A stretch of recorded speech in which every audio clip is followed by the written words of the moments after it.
दोस्तों 5G connectivity और services अब भारत में चारों तरफ बढ़िया तरीके से उपलब्ध हैं और भाई इससे बेहतर समय नहीं हो सकता था इन्फिनिक्स के लिए कि वो एक अफोर्डेबल 5G स्मार्टफोन भारत में लॉन्च करते। अब जो उनका नोट 30 5G है उसमें बहुत कुछ इंप्रेसिव हार्डवेयर है, जैसे कि एक high resolution camera, IP rating और फास्ट चार्जिंग, और ये उपलब्ध भी है एक बड़े कॉम्पिटिटिव प्राइस पे। तो ये रहा हमारा full review Infinix note 30 5G का।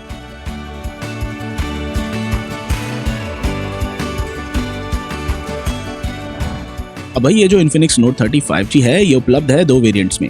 4GB रैम और 128GB स्टोरेज वाला वेरिएंट जो है वो उपलब्ध होगा 14,999 रुपए में। वहीं जो दूसरा वेरिएंट है 8GB रैम और 256GB स्टोरेज वाला, उसको परचेस किया जा सकता है 15,999 रुपए पर। हमें मिला magic black variant Infinix note 30 5G का, जो मुझे काफी हद तक प्रैक्टिकल लगा। भाई फ्रेम और रियर पैनल्स इसके प्लास्टिक के बने हुए हैं, पर मुझे पसंद आई जो मैट फिनिश थी ना रियर पैनल पे, वो बढ़िया लगी क्योंकि उसमें स्मज फ्री वो रहा हमारे रिव्यू पीरियड के दौरान। और यही बात कही जा सकती है NEG ग्लास के बारे में, जो कि सामने दे रखी है, जिसपे ज्यादा फिंगरप्रिंट्स नहीं आते। ये जो फोन है ये काफी हद तक बड़ा है और जिनके मीडियम या स्मॉल हैंड्स हैं उनको यार ये फोन पकड़ने में काफी मुश्किल लगेगा। ये आता है एक IP53 रेटिंग के साथ, जो कि बढ़िया चीज है एक सब 15,000 रुपए के स्मार्टफोन पे देखने पे। हमें इस फोन की 6.78 इंच की full HD plus IPS LCD display काफी हद तक बढ़िया लगी कंटेंट देखने के लिए जब हम अंदर थे। पर भैया बाहर जाने पे सनलाइट में लेजिबिलिटी जो थी वो बहुत ही कमजोर सी लगी और थोड़ा सा डिसअपॉइंट भी हो गए हम, क्योंकि ये उतना ज्यादा ब्राइट नहीं थी जितना होनी चाहिए। जो इन्फिनिक्स नोट 30 5G है इसमें एक MediaTek Dimensity 6080 system on chip है, जो कि एक पावर एफिशिएंट प्रोसेसर है जो कि 4 नैनोमीटर प्रोसेस पे बना हुआ है। काफी हद तक बढ़िया पावर ये देता है ताकि फोन जो है वो हेवीली स्किन्ड जो ऑपरेटिंग सिस्टम है यहाँ पे उसको हैंडल कर सके, और कुछ हद तक मिड लेवल गेमिंग के लिए भी बढ़िया है।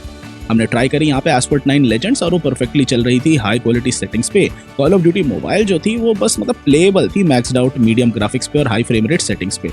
जो JBL ट्यून स्पीकर्स हैं यहाँ पे वो काफी हद तक बढ़िया से हैं और काफी सफिशिएंटली लाउड और क्लियर ऑडियो देते हैं। बैटरी लाइफ जो थी बड़ी 5000 mAh बैटरी के साथ, वो ज्यादातर हमारे एक्सपीरियंस में एक दिन से ऊपर चली कैजुअल यूसेज के साथ। हमारा जो standard HD battery loop test है उसमें एवरेज रिजल्ट्स हमें मिले 13 घंटे 5 मिनट तक के।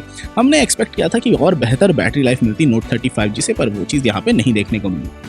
फोन को चार्ज करने के लिए जो हमने इंक्लूडेड 45 वॉट का चार्जर इस्तेमाल किया तो बहुत हद तक फास्ट था, 0 से 100% तक जा रहा था सिर्फ 53 मिनट में। जो इन्फिनिक्स नोट 30 5G है ये आता है कंपनी के XOS 13 सॉफ्टवेयर के साथ, जो कि बेस्ड है Android 13 पर, और जिसमें कुछ यूजफुल फीचर्स है, जैसे कि ये एबिलिटी कि आप रिप्लाई कर सकते हैं नोटिफिकेशंस का फ्लोटिंग विंडोज के अंदर।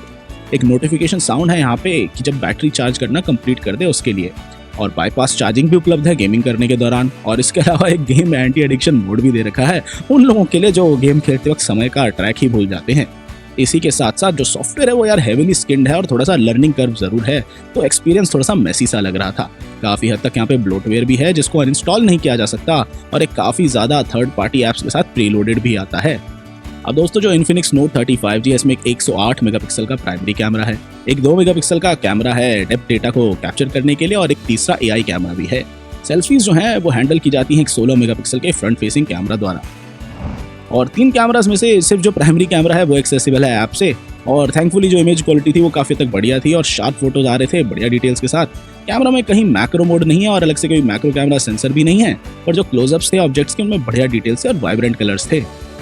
लो लाइट में डिटेल्स थोड़े से कम से लगे और नाइट मोड को स्विच ऑन करने पे काफी हद तक इमेज क्वालिटी बढ़ जा रही थी, बेहतर डायनामिक रेंज, डिटेल्स और शार्पनेस के साथ। सेल्फीज जो हमने डे लाइट में ली वो उतनी इंप्रेसिव नहीं थी, लिमिटेड डिटेल्स, डायनामिक रेंज और इनएक्यूरेट एज डिटेक्शन के साथ। वीडियोस जो हमने 1080p 30 FPS पे रिकॉर्ड करी उनमें एवरेज डिटेल्स थे, पर वो काफी हद तक शेकी से नजर आ रहे थे।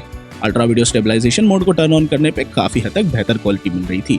लो लाइट वीडियो जो है वो काफी हद तक औसत सी लग रही थी भाई देखने। इसी के बावजूद जो फोन है वो काफी हद तक बढ़िया कॉम्बिनेशन देता है फीचर्स का, जो कि अभी मुश्किल है कि आप ढूंढ सके किसी और स्मार्टफोन पे इस सेगमेंट में।